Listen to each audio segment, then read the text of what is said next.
Hi guys, good morning to all of you. This is Dinesh. आज हम बात करते हैं प्रेजेंट इंडेफिनिट टेंस की। इससे पहले भी मैंने 2 वीडियो अपलोड की हैं। एक हमारी पर्सनल प्रोनाउंस के बारे में है और 3 पर्सन्स के बारे में है, और दूसरी टेंस के इंट्रोडक्शन के बारे में है। तो इस वीडियो को देखने से पहले उनको ज़रूर देख लें ताकि आपको ये टेंस समझने में आसानी हो। तो हम स्टार्ट करते हैं। Present indefinite tense. अक्सर ये कहा जाता है कि जिस हिंदी के वाक्य के अंत में ता है, ते है, ती है आदि आते हैं वो प्रेजेंट इंडेफिनिट टेंस होता है, लेकिन मैं इस बात से एग्री नहीं करता। मैं आपको एग्जांपल के साथ ये बात दिखाना चाहूँगा कि हर जगह हमारा फॉर्मूला फिट नहीं बैठता। आगे बढ़ने से पहले मैं आपको एक चीज़ और बताना चाहता हूँ कि जब भी हम टेंस के अंदर करेंगे, हम 4 प्रकार के सेंटेंस करेंगे। अफर्मेटिव, नेगेटिव, यस और नो क्वेश्चंस, जो इंटरोगेटिव में आते हैं हमारे यस और नो क्वेश्चंस, और WH क्वेश्चंस। तो जो हमारे अफर्मेटिव सेंटेंसेस होते हैं वो हमारे सकारात्मक वाक्य होते हैं, जिनमें ना तो नेगेटिव होते हैं, मीन्स नहीं का प्रयोग नहीं होता, और ना ही वो क्वेश्चंस होते हैं, क्या, कहाँ, क्यों, कैसे आदि नहीं आते। नेगेटिव सेंटेंसेस वो होते हैं जिनके अंदर नोट का यूज़ किया जाता है, जिनके अंदर नहीं का प्रयोग होता है। तो हम बात करते हैं इंटरोगेटिव्स की या यस नो क्वेश्चंस। हमारे 2 तरह के क्वेश्चंस होते हैं। एक क्वेश्चन वो होते हैं जिनका आंसर यस और नो में दिया जाता है, और दूसरे WH क्वेश्चंस या क्वेश्चन वर्ड क्वेश्चंस, मीन्स वो क्वेश्चंस जिन वाक्यों के बीच में कहाँ, क्यों, कैसे, कब आदि आता है। मैं एग्जांपल के साथ बात करता हूँ। फॉर एग्जांपल, क्या आप खाना खाते हैं? तो इसका आंसर आप कैसे दोगे? यस और नो में। अब मैं दूसरा क्वेश्चन करता हूँ, आप खाना क्यों खाते हो? तो इसका आंसर आप यस और नो में नहीं दे सकते। आपको बताना पड़ेगा, आपको स्टेटमेंट देनी पड़ेगी कि मैं खाना क्यों खाता हूँ। तो इस प्रकार इन दोनों में यही डिफरेंस होता है। एक यस और नो क्वेश्चंस जिनके शुरू में क्या लगता है, और WH क्वेश्चंस या क्वेश्चन वर्ड क्वेश्चंस जिनके बीच में क्वेश्चन वर्ड यूज़ होता है। तो सबसे पहले हम बात करते हैं अफर्मेटिव सेंटेंसेस की। जब भी हम अफर्मेटिव सेंटेंस को ट्रांसलेट करते हैं, हिंदी से इंग्लिश में ट्रांसलेट करते हैं, तो उसके लिए हमारा एक रूल होता है। ये हमारा रूल है यहाँ पे, सब्जेक्ट प्लस वर्ब की first form plus object. Subject जो हमारा कर्ता होता है, वर्ब जो क्रिया होती है, और ऑब्जेक्ट जो हमारा कर्म होता है। तो ट्रांसलेट करने का फॉर्मूला कहता है सब्जेक्ट प्लस वर्ब की first form plus object. First form को हम प्रेजेंट फॉर्म भी बोलते हैं क्योंकि ये प्रेजेंट टेंस के अंदर यूज़ होती है। अब इसमें हमारी एक कंडीशन भी है कि यदि हमारा subject I, we, you, they, means जो मैं प्रोनाउंस की बात कर रहा था आपसे, पर्सनल प्रोनाउंस की, या first person, second person, third person की बात कर रहा था, तो ये हमारा वही है। तो आई, वी, यू, दे के साथ वर्ब की फर्स्ट फॉर्म का यूज किया जाता है। He, she, it, third person singular, means यदि हमारा सब्जेक्ट ही, सी, इट या थर्ड पर्सन में सिंगुलर हो, मीन्स ये सारे ही क्या हैं? सिंगुलर्स। अगर सिंगुलर हो तो हम वर्ब की फर्स्ट फॉर्म के साथ एस या एस का यूज करते हैं। अब मैं आपको कुछ एग्जांपल्स लेके बात करता हूँ। हम यहाँ पे आते हैं। जैसे मैंने आपको कहा था कि पहचान ता है, ते है, ती है होती है, लेकिन मैं इस बात से एग्री नहीं करता। कैसे? जो इस टेंस के अंदर हमारी वर्ब यूज होती है, हम 3 तरीके से एग्जाम्पल सेट कर सकते हैं, बना सकते हैं, या 3 प्रकार के हमारे सेंटेंस बनेंगे। कैसे?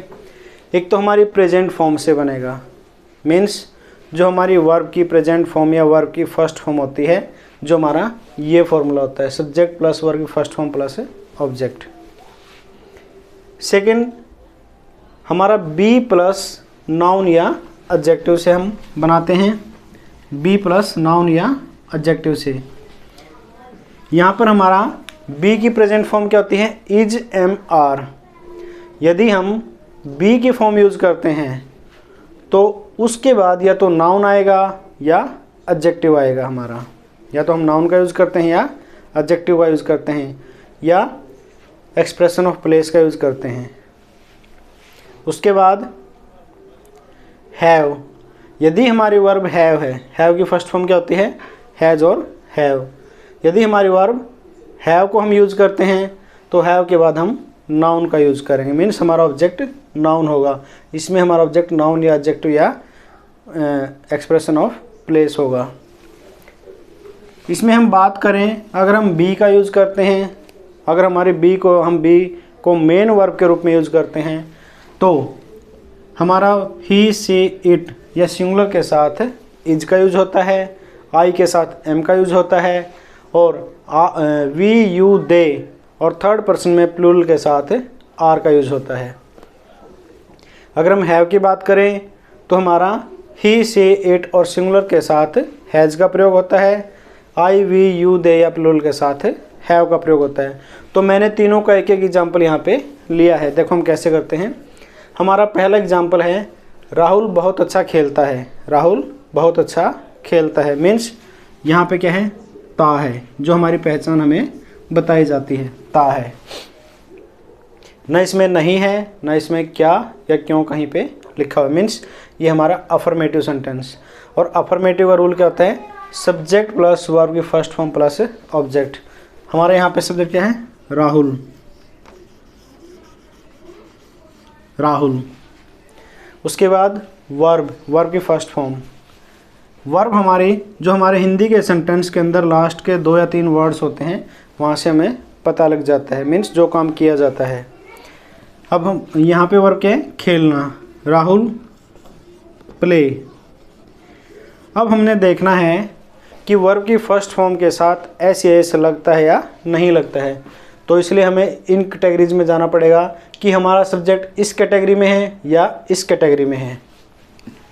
राहुल क्या है, मीन्स थर्ड पर्सन में सिंगुलर। राहुल एक क्या है, एक नाउन है, एक नाम है जो थर्ड पर्सन में सिंगुलर है, एक वचन है। तो अगर हम थर्ड पर्सन में सिंगुलर को यूज़ करते हैं तो हमारी वर्ब की फर्स्ट फॉर्म के साथ एस या एस का प्रयोग किया जाएगा। तो राहुल प्लेज, कैसा खेलता है, very well. Rahul plays very well. तो इस प्रकार हम सेंटेंस को ट्रांसलेट करते हैं। अब हम दूसरा एग्जाम्पल लेते हैं, नीलेश एक अच्छा गायक है। अब ये देखो जिसकी मैं बात करता था, यहाँ पे ता है, ते है, ती है नहीं आता, लेकिन ये सेंटेंस सिंपल प्रेजेंट का है, प्रेजेंट इंडेफिनिट का है।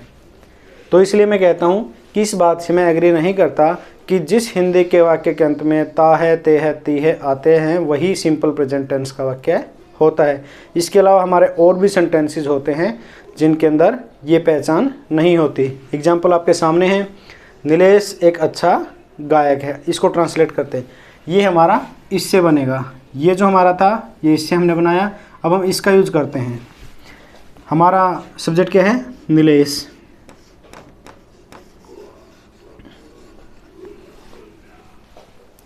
नीलेश है मीन्स ये हमारी स्टेटिव वर्ब यहाँ पे आती है, मीन्स यहाँ पे क्या है, स्टेट को रिप्रेजेंट करते हैं, यहाँ पे एक्शन नहीं होता।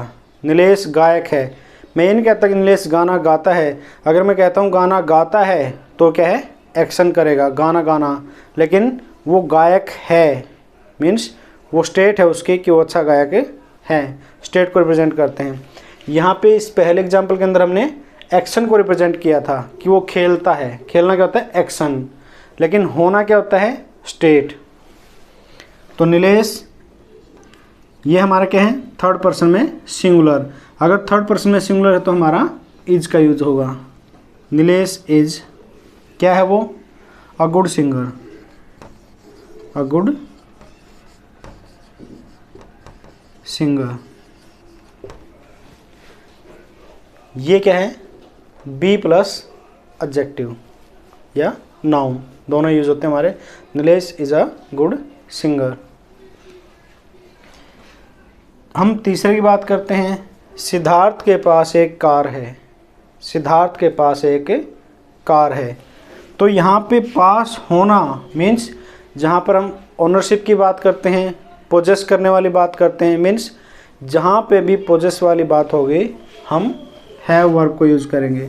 या और भी वर्ब्स होती हैं, ओन वर्ब होती है, डब्ल्यूएन इस तरह की, या पोजेस अपने आप में एक वर्ब होती है। लेकिन यहाँ पे हम हैव की बात करते हैं। तो जो हैव वर्ब है हमारी, जब ये मेन वर्ब के रूप में यूज होती है तो इसका मीनिंग होता है ओनरशिप को शो करना या पोजेस करना, मतलब मेरे पास कोई चीज़ होना, इसके लिए मैं हैव का यूज करता हूँ। तो यहाँ पे हमारा सब्जेक्ट क्या है? Siddharth. Siddharth means third person में सिंगुलर। अगर हमारा थर्ड पर्सन में सिंगुलर है तो किसका होगा? हैज। सिद्धार्थ हैज। क्या है सिद्धार्थ के पास? अब ये देखो, हैज है plus noun. Siddharth has a car. Siddharth के पास एक कार है। तो इस प्रकार हम तीनों कैटेगरीज से, तीनों तरीके से हम सेंटेंस बना सकते हैं प्रेजेंट इंडेफिनिट टेंस के। प्रेजेंट फॉर्म से भी, मीन्स वर्ब की फर्स्ट फॉर्म से, बी प्लस नाउन या एडजेक्टिव से भी, और है प्लस नाउन से भी। तो हमने यहाँ पे तीनों को बनाया है। सपोज यहाँ पे होता हमारे पास एक कार है, तो सब्जेक्ट हमारा क्या होता? वी, और वी के साथ क्या यूज होता है? Have. We have a car. तो जिस प्रकार हमारा सब्जेक्ट चेंज होगा, हमारी वर्ब भी उसी प्रकार चेंज होती रहेगी। तो ये हमारे अफर्मेटिव सेंटेंसेस की हम बात कर रहे थे। अभी मैं बात करूँगा नेगेटिव सेंटेंसेस की, कि नेगेटिव सेंटेंस को कैसे हमने ट्रांसलेट करना है। नेगेटिव में क्या होगा? हमारा नहीं का यूज होगा। सपोज ये हमारा एग्जाम्पल है, राहुल बहुत अच्छा, मैं यहाँ पे लिख देता हूँ नहीं, राहुल बहुत अच्छा नहीं खेलता है। नीलेश एक अच्छा गायक नहीं है। नीलेश एक अच्छा गायक नहीं है। सिद्धार्थ के पास एक कार नहीं है। मीन्स अभी हमारे क्या है? नेगेटिव सेंटेंसेस बन चुके हैं। तो हम इनको कैसे ट्रांसलेट करेंगे? अब नेगेटिव का रूल हमारे पास क्या है? ये subject plus do does, do और डज में से कोई भी एक, प्लस नॉट प्लस वर्ब की फर्स्ट फॉर्म प्लस ऑब्जेक्ट। अब यहाँ पे भी हमने वही कंडीशन लगाई है जो ऊपर लगाई थी, कि यदि हमारा सब्जेक्ट आई, वी, यू, दे या थर्ड पर्सन में प्लूरल है तो हम डू का यूज करते हैं। यदि हमारा सब्जेक्ट ही, सी, इट या थर्ड पर्सन में सिंगुलर है या एकवचन है तो हम डज का प्रयोग करते हैं। तो यहाँ पे हमारा सब्जेक्ट क्या है? राहुल। राहुल। राहुल बहुत अच्छा नहीं खेलता है, मीन्स नेगेटिव है। राहुल सब्जेक्ट आ चुका है। राहुल क्या है? थर्ड पर्सन में एक वचन। ठीक है, तो जब एक वचन होगा तो हम डज का यूज करते हैं। Rahul does not, does, does के बाद not play very well. Rahul बहुत अच्छा नहीं खेलता है। Rahul plus does plus not plus verb first form plus object. तो इस तरीके से हम इसको ट्रांसलेट करेंगे। अब इसको हम लेते हैं, नीलेश एक अच्छा गायक नहीं है। नीलेश। अब हमने यहाँ पे ध्यान रखना है कि जो बी वर्ब है वो डू के साथ यूज नहीं की जाती। मीन्स हम हेल्पिंग वर्ब डू या डज का यूज बी के साथ नहीं करते। बी अपने साथ ही नेगेटिव लेती है। मीन्स ईजेमआर plus not plus object, means noun या एडजेक्टिव। तो हम यहाँ पे हमारी वर्ब कौन सी होती है होना, बी। नीलेश इज। यहाँ पे हम डू या डज नॉट नहीं लिखेंगे क्योंकि बी वर्ब है तो, और बी का या ईजेमआर का डू के साथ एग्रीमेंट नहीं होता, ये दोनों एग्री नहीं करती। तो इज अपने साथ ही नोट लेती है। Nilesh is not a good singer. Nilesh एक अच्छा सिंगर नहीं है। इसी प्रकार यहाँ पे अब इसमें हमें ध्यान रखना है, मीन्स ये हमारे क्या है, डू और बी एग्री नहीं करती, लेकिन ये डू और हैव एग्री करती हैं। डू और हैव एग्री करती हैं। ये भी हमारी डू के साथ यूज होती है। तो जब भी हम हैव के एग्जाम्पल करेंगे नेगेटिव, तो वहाँ पे हम दो तरीके से कर सकते हैं, दोनों तरीके से डू का यूज भी कर सकते हैं और नहीं भी कर सकते हैं। मैं दोनों से आपको बता दूंगा। तो यहाँ पे हम सिद्धार्थ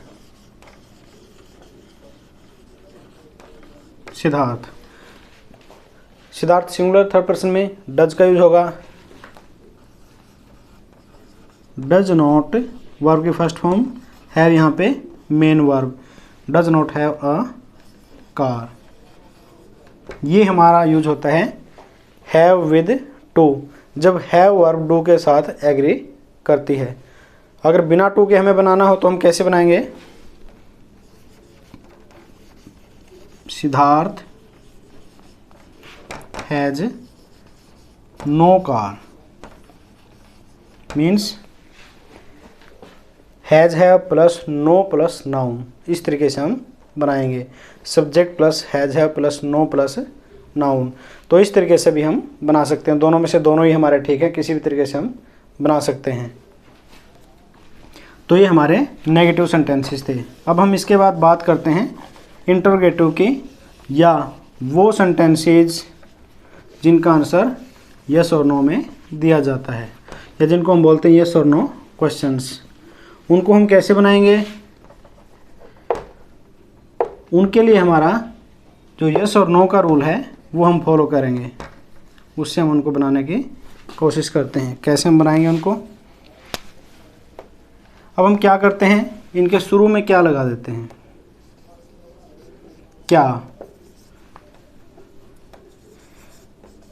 क्या नीलेश एक अच्छा गायक है? क्या सिद्धार्थ के पास एक कार है? तो यहाँ पे भी हम क्वेश्चन मार्क लगाएंगे। अब इनको ट्रांसलेट करने की कोशिश करते हैं।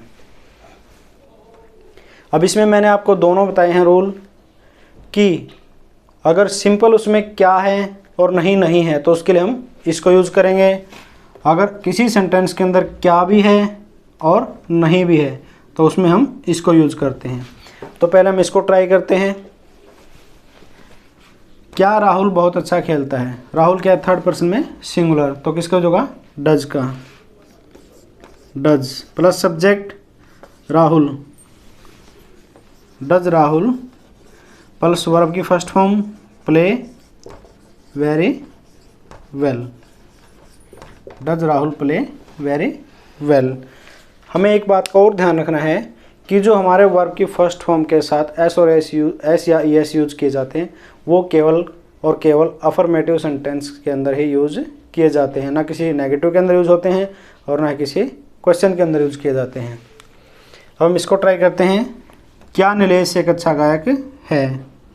तो यहाँ पे हमारी कौन सी ये है, डू के साथ इसका कोई एग्रीमेंट नहीं होता, तो हम इसी को लेके चलते हैं। इज से, is Nilesh a good singer?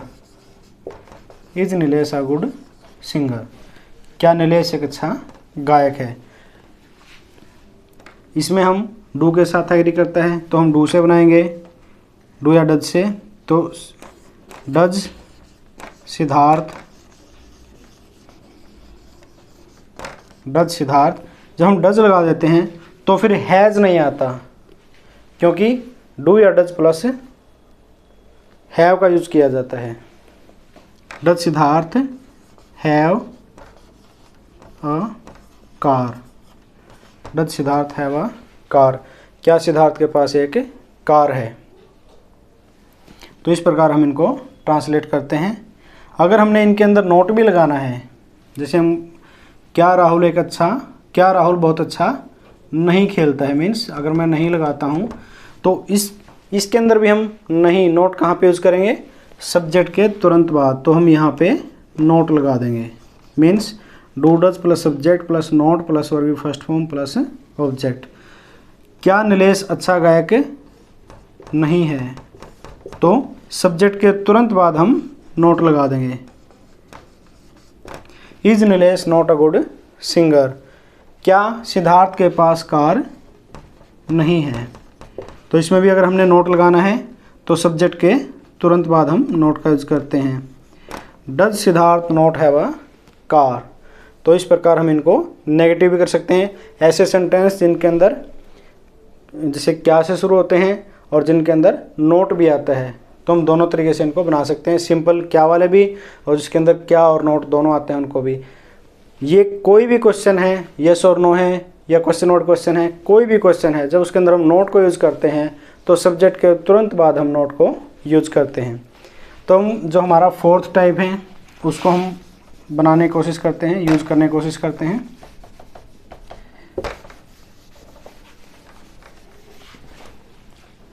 इसमें हम सेंटेंसेस को चेंज करेंगे क्योंकि हमने सेंटेंस के बीच में क्वेश्चन वर्ड को लेना है।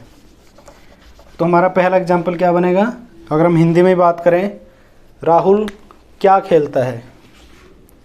राहुल क्या खेलता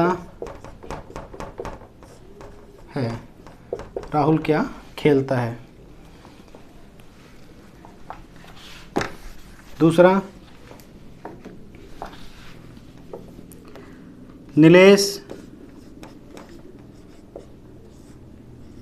नीलेश कैसा गाता है। नीलेश कैसा गाता है, क्वेश्चन मार्क।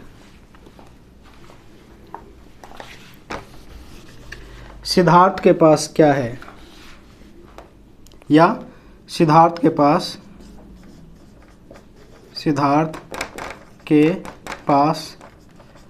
कितनी कारें हैं। सिद्धार्थ के पास कितनी कारें हैं।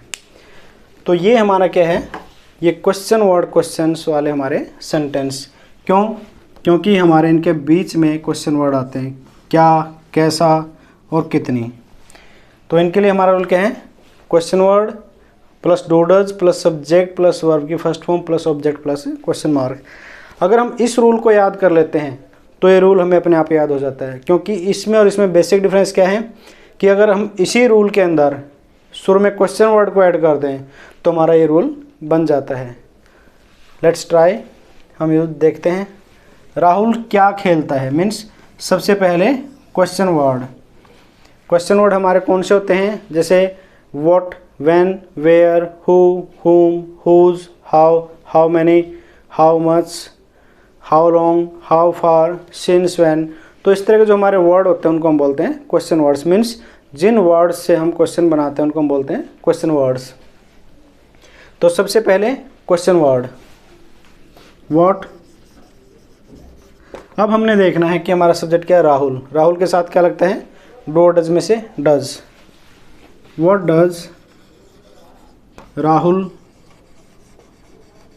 Play. What does Rahul play means question word plus do does plus subject plus verb की फर्स्ट फॉर्म। अगर ऑब्जेक्ट है तो हम ऑब्जेक्ट भी लिख सकते हैं। नीलेश कैसा गाता है, तो हमारा क्वेश्चन वर्ड क्या है, हाउ। सबसे पहले क्वेश्चन वर्ड। अब हमने सब्जेक्ट को देखना है, सब्जेक्ट क्या है, नीलेश। तो नीलेश क्या थर्ड पर्सन में सिंगुलर, तो क्या आएगा, how does Nilesh sing. How does Nilesh sing. Nilesh कैसा गाता है। यहाँ पे ये हमारे स्टेटिव वर्ब नहीं, क्योंकि हमने यहाँ पे सिंग का यूज किया है। वहाँ पे हम बी वर्ब यूज कर रहे थे इसके अंदर, लेकिन यहाँ पे हमारे वर्ब क्या है, सिंग, गाना। तो ये हमारा क्या एक्शन होता है, तो ये हमारे स्टेटिव वर्ब नहीं है। जिसके अंदर एक्शन होता है हम उसको बोलते हैं dynamic verb. How does Nilesh sing. Siddharth के पास कितनी कारें हैं। कितनी कारें, कितनी मीन्स इसके हमारे पास दो क्वेश्चन वर्ड होते हैं, हाउ मैनी, हाउ मच। तो जो हमारा हाउ मैनी उसके लिए यूज होता है जिसकी हम काउंटिंग कर सकते हैं, जिनकी संख्या होती है, गिन सकते हैं, उनके लिए हम हाउ मैनी यूज करते हैं। और जिनकी मात्रा होती है, जिनको हम गिन नहीं सकते, अनकाउंटेबल होते हैं, उनके लिए हम हाउ मच यूज करते हैं। लेकिन इनकी एक प्रॉपर्टी होती है कि ये नाउन को अपने साथ लेके चलते हैं। जैसे कितनी कारें, हाउ मैनी कार्स, ये इकट्ठा रहेगा। हम हाउ मैनी को और कार को अलग नहीं करेंगे। तो हम लिखते हैं हाउ मैनी कार्स। अब किसकी बात करते हैं, सिद्धार्थ की। सिंगुलर थर्ड पर्सन में तो डज का यूज होगा, how many cars does Siddharth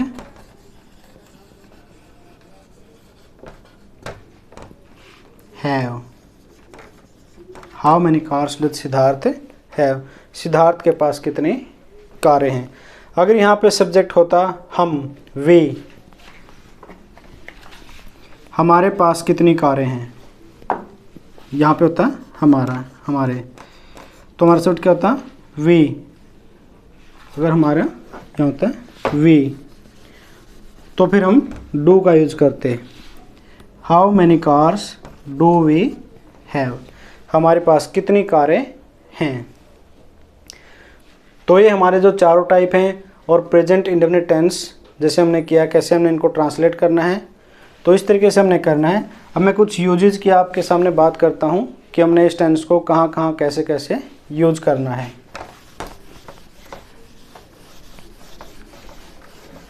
सबसे पहला हमारा यूज होता है इसका टाइमलेस प्रेजेंट, मीन्स वो एक्शंस जिनके ऊपर टाइम का कोई प्रभाव नहीं पड़ता। यूजेस, सबसे पहले timeless present. Timeless present means वो एक्शंस जिनके ऊपर टाइम का कोई प्रभाव नहीं पड़ता। इस तरह के सेंटेंसेस के अंदर हमारे आते हैं जैसे universal truth, geographical statements, scientific facts, या जो ट्रूथ्स होती हैं हमारी, तो उस तरह के जो हमारे एक्शंस होते हैं वो इसके अंदर आते हैं। फॉर एग्जांपल, मैं कुछ एग्जांपल लेके बात करता हूँ। For example, the sun rises in the east, the sun rises in the east. और एग्जांपल ले लेते हैं। For example, 2 and 2 make 4, 2 and 2 make 4। और एग्जांपल ले लेते हैं, India shares a border with Nepal. और एग्जांपल ले लेते हैं, the Ganga is the longest river in India। या हम ये कहें, water boils at 100 degree Celsius. तो इस प्रकार के जो हमारे एग्जाम्पल होते हैं वो टाइमलेस प्रेजेंट के अंदर हम यूज करते हैं।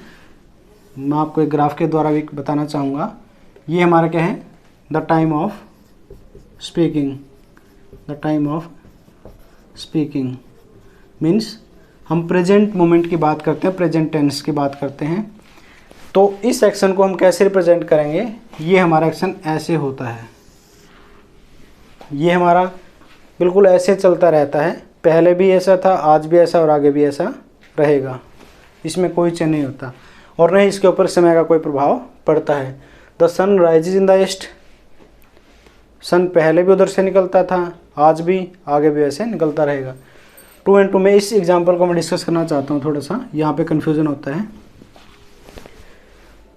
जब हम कुछ ग्रामर्स की स्टडी करते हैं तो इनको प्लूरल सब्जेक्ट लेते हैं। 2 and 2 मेक 4, तो हमारी वर्ब होती है प्लूरल मेक।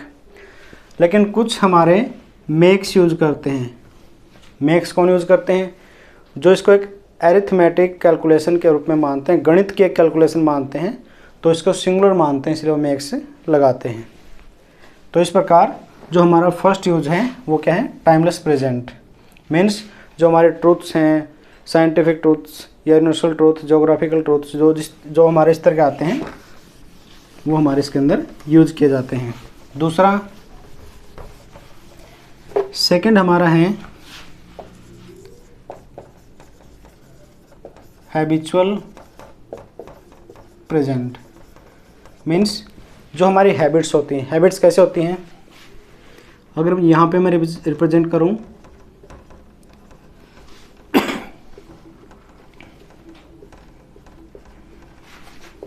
ये हमारी हैबिट्स या हैबिचुअल प्रेजेंट, ये हमारा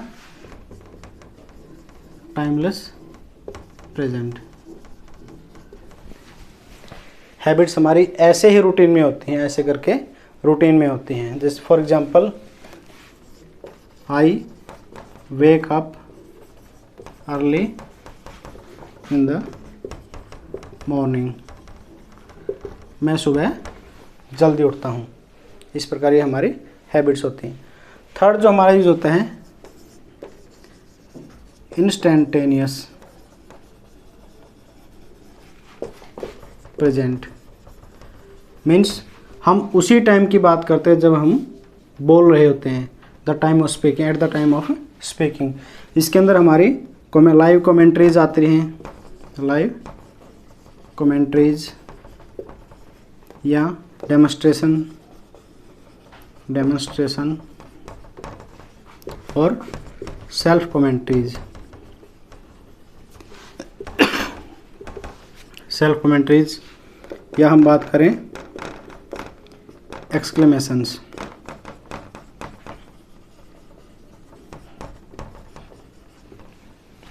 लाइव कमेंट्रीज का आप सभी को पता है, जैसे मैच के अंदर कमेंट्री की जाती है, क्रिकेट मैच के अंदर या कोई भी मैच है उसके अंदर जो लाइव कमेंट्री होती है वहाँ पर हम इसी टेंस का यूज करते हैं। For example Sachin catches the ball and throws it to Rahul. अब हम डेमोन्स्ट्रेशन की बात करते हैं। ये मोस्टली जो हमारी रेसिपीज़ होती हैं, आपने फ़ोन के अंदर टीवी के अंदर देखा होगा, तो कोई भी खाना बनाने की या इस तरह की या कोई और इस तरह का आइटम है जिसमें हम दिखाना चाहते हैं कि देखो मैं ये करता हूँ, तो इस तरह जब हमें डेमोन्स्ट्रेट करना हो, दिखाना हो, ये इसको हम बोल सकते हैं सेल्फ कमेंट्री, खुद बताना।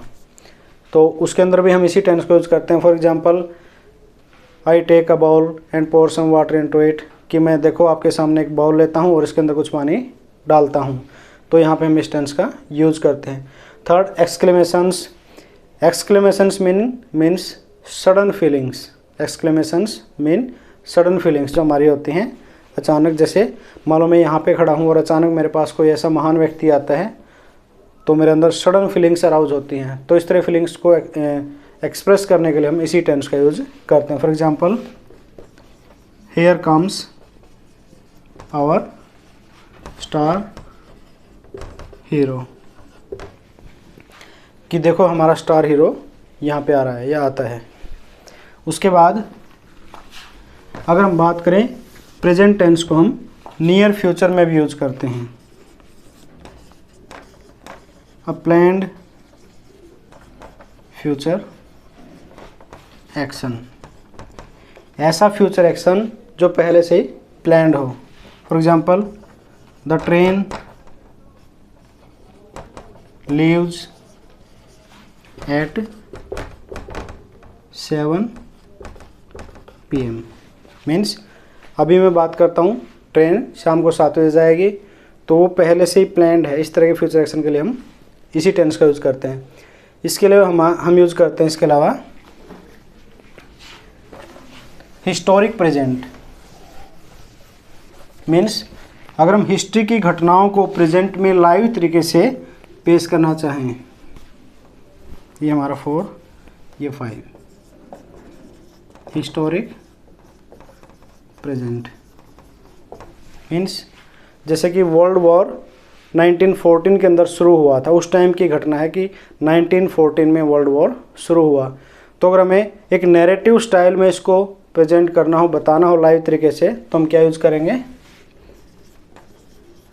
World war first begins in 1914, तो हम यहाँ पे इसी टेंस का यूज़ करते हैं। एक हमारा यूज और भी है फिक्शनल और नैरेटिव प्रेजेंट। इसके अंदर हमारा क्या आता है, जैसे मूवीज़, प्लेज, नॉवेल्स, तो ये सारे हमारे इसी के अंदर आते हैं। जब भी हमें किसी स्टोरी को, जब हम किसी स्टोरी को नरेट करते हैं तो हम उसको प्रेजेंट टेंस के अंदर भी प्रेजेंट कर सकते हैं, बता सकते हैं। फॉर एग्जांपल, जैसे हम किसी प्ले की बात करें या नॉवल की बात करें, the play opens with Munu standing on the roof of his house, on the roof of his house. तो यहाँ पे जब हम एक नैरेटिव स्टाइल की बात करते हैं या किसी फिक्शनल स्टोरी को बताते हैं तो वहाँ पे भी हम इसी टेंस का यूज करते हैं। The play opens means present indefinite tense. तो ये हमारे प्रेजेंट इंडेफिनिट टेंस के या सिंपल प्रेजेंट के यूजेस थे। तो इस प्रकार ये हमारा टेंस कंप्लीट होता है। I hope you have enjoyed it. आप सभी ने इसको एंजॉय किया होगा। इसी के साथ हमारा आज का लेक्चर ख़त्म होता है। Take care, see you later, bye.